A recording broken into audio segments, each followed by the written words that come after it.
I'm Nicole Laskowski, Senior News Director at TechTarget, and today I'm here with reporter Makenzie Holland. She recently covered a story on how technology companies are responding to the war in Ukraine. For more information on this topic, click the link above or in the description below.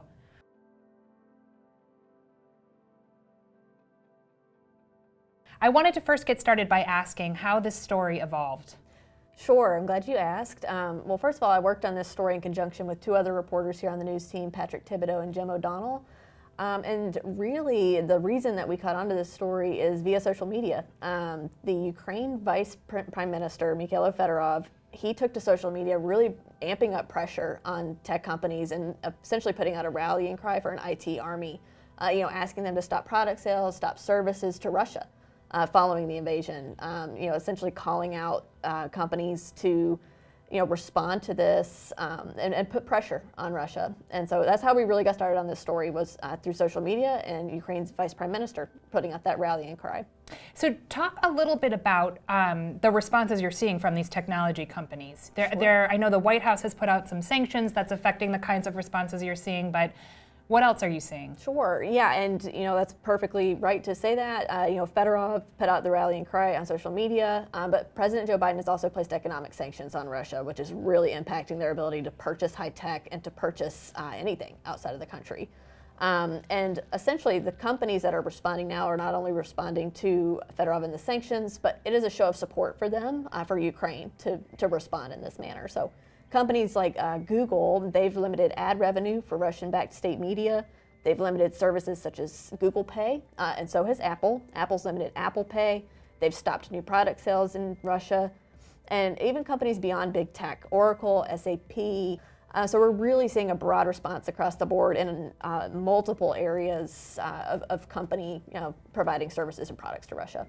I know one of the questions you were seeking to answer was how the responses from these technology companies are actually going to have an effect on the Russian economy. So tell us what you found. Yeah, so according to analysts that I talked to, Russia has faced sanctions before. And they had time to prepare for the sanctions that were placed on them by President Biden. So in the short term, Russia has prepared, so they might not be as impacted by these economic sanctions as they will in the long term, because the long-term impact is the unity being shown by these companies and by countries, stopping product sales, stopping services to Russia, which we will see the impacts of that in the long term. But in the short term, Russia's spending on information and communications technologies is not as much as other countries around the globe. According to market research firm IDC, Russia spent about $50 billion on information communication technologies in 2021. That's 10% of what China spent, for example. It's less than the Netherlands. And the US, we spent about $1.6 trillion on those kind of communications technologies in 2021. So Russia's spending being less means that in the short term, these companies stopping their sales and stopping their services might not be as impactful to the country as it will in the long term, as Russia continues to not be able to purchase tech and not be able to trade.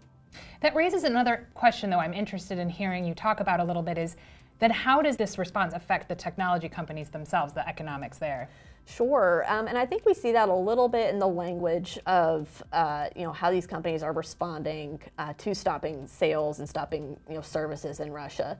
A lot of companies are halting new product sales to Russia, or limiting services in some way that's not impacting maybe services that have been provided previously. So I think it'll depend, the impact on these different companies, as time plays out and the crisis plays out, because some companies have more services, provide more products to Russia than others. And I think we see that a little bit in the language of the responses. So the impact can vary from company to company.